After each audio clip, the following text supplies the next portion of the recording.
For some reason, bigla siya nag-fly away. So, casualty ngayon si DJ ay at nalaglag siya sa ilog. Ayan siya ngayon, oh.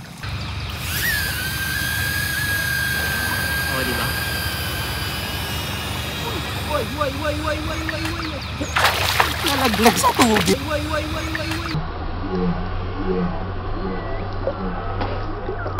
Ngayon, narating na natin yung unang ilog na tatawirin natin. By the way, hindi na ako naka-mic dito, ah. Ano to, yung built-in mic lang ng Insta360. So, tatawid na tayo agad. Hindi naman siguro mainit yung makina natin. Sakto lang. Medyo mataas tong ilog na to. Tingnan natin kung matatawid natin ng isang mabilis.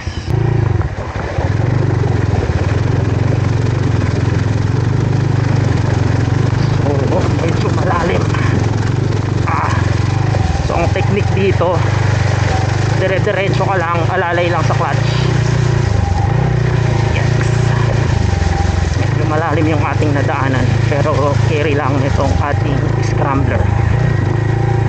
So, first ilog check. Ayos. Hindi ako masyadong lalayo, guys. So, pwede na tayo dito siguro sa ilog na to. Tambay tayo dun banda sa medyo gitna.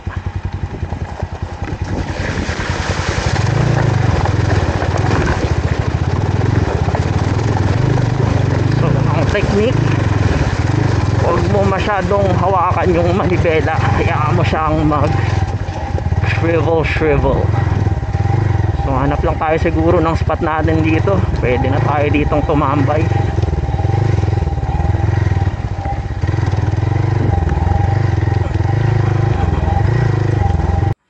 So ngayon narating na natin tong medyo okay na spot, wala nang tao dito, or at least wala masyadong tao ngayon. Papalipad tayo ng drone. Simple fly mode lang.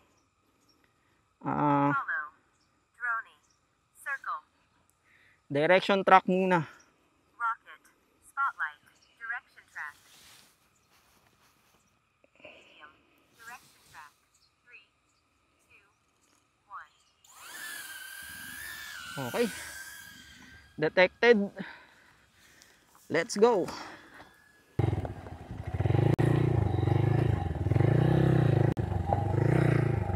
Chill. Medyo bilisan ko nga. Tingnan natin kung masusundan tayo. Joke lang, hindi pala ako dapat magmabilis dito. Kasi marami masyadong bato. Pero nahabol niya tayo. Well, mabagal lang naman kasi yung takbo natin. Tsaka naka-direction track lang siya.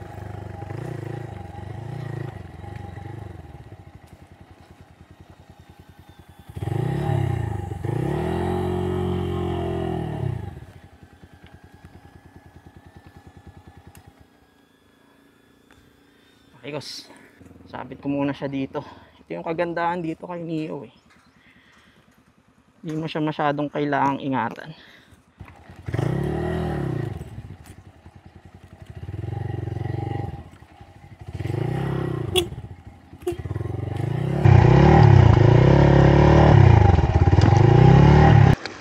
Try natin magpalipad ulit ng drone. This time circle naman. Meron pa siyang mga more than 50% or less than 50%. Drone, circle. Circle lang. Okay. Circle. Go, droney. Whew.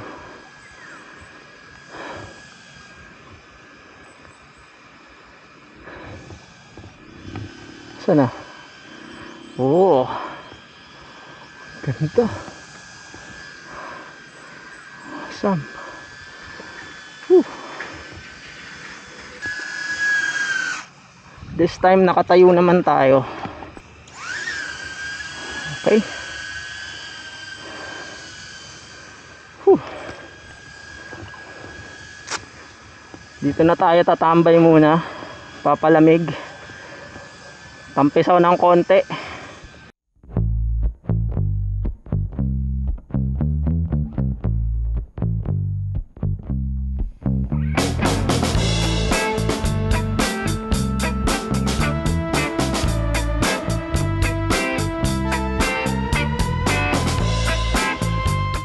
dito na rin yung stopover natin bago tayo bumalik. Kasi ang ganda oh. Tingnan nyo. Nakita yung bundok. Tapos hindi tayo masyadong malayo sa kalsada or yung daanan. Yung kalsada hindi siya sementado pero carry lang. Tapos ayan, hindi ganun kataas yung tubig ngayon. Sarap magmotor kapag ganito. Hindi naman abot yung makina, kaya dito na tayo nag-park sa ilog mismo. Tayo ay magsushoot ng konti, magtanapisaw ng konti bago tayo umalis. Sarap dito guys. Sarap magmotor. Tingnan nyo naman yan. Konting tampisaw lang yun.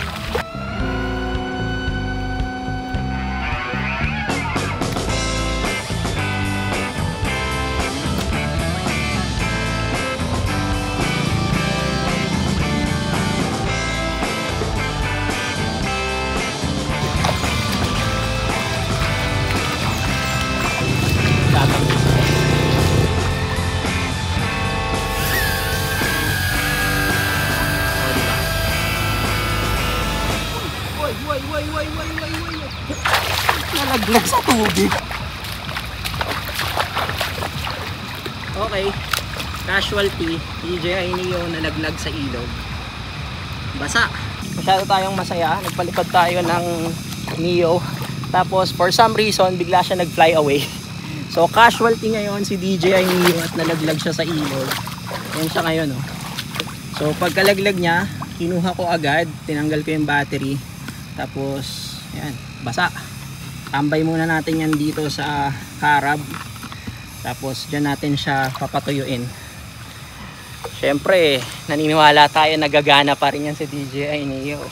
Nakailang crash na siya pero ito yung first na crash niya sa tubig.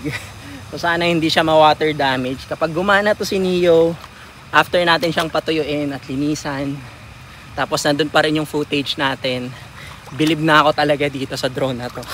Will DJI Neo survive? Nalaglag sa ilog. Tapos pinahanginan natin sa biyahe. Tapos ngayon, pag uwi, wala tayong ibang gagawin. At wala tayong sasayanging oras. Kailangan natin siyang linisin ng contact cleaner. Meron tayo na to kasi si Mini 4 Pro nalaglag din sa dagat. Mas malala yun. Ito at least sa ilog lang. So lahat ng mga pwedeng pagmula ng tubig, lalagyan natin itong contact cleaner. So safe to sa mga electronics. Yung mga button na yan, lagyan natin yan. Ito. Yan. Paliguan talaga natin. Kapapansin nyo, masyadong madami. Pero mabilis kasi itong matuyo. Quick dry to. Yung battery din, lagyan din natin yung contact. Tapos ano pa bang pwedeng pasukin dito? Wala naman na. Yun lang ata yung contact. Yan. Tapos papahanginan natin to ulit at patutuyuin. So sana gumana. Maya-maya lang paanda rin natin to ulit. Kasi naniniwala ako na matibay ito si DJI Neo eh. Kaya gagana yan, gagana. Abangan nyo kung gagana sa susunod na video. Yun lang. Okay guys, ito moment of truth na kung gagana ba si DJI Neo. Tapos na natin siyang linisin ng contact cleaner. Unfortunately, yung lens niya merong ganyan. Nakikita nyo ba? Parang may marka ng parang may smudge sa loob. Hindi natin yan matatanggal at malilinis. So, hayaan ko na lang. I-check ko na lang yung footage kung greatly na makaka-apekto ba siya talaga. So, ito yung battery na gamit natin sa kanya. Ito na lang yung gagamitin natin, yung isa pa nating spare. So, confident ako na gagana siya. Kasi, nakuha na natin yung mga footages sa kanya without the battery. Kasi, pwede mo naman makuha talaga yung mga files na nasa loob nito kahit wala siyang battery. Para lang siyang card reader. So, hindi natin siya papaliparin ng mataas. Titry lang natin siya kung gagana at kung ko-connect siya dito sa ating controller.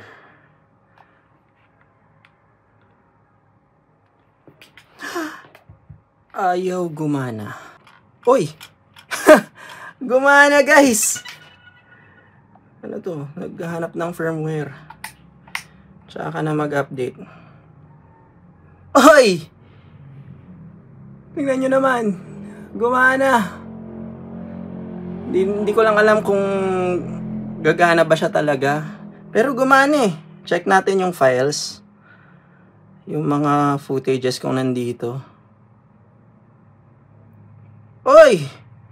Nandito. Ito yung sinasabi ko sa inyo. Oh. Kakatapos lang niya yan.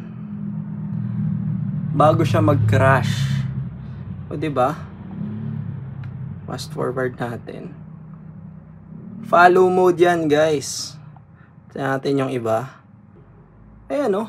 Kakatapos lang yan ng circle. Na ganyan. Actually dalawa yan.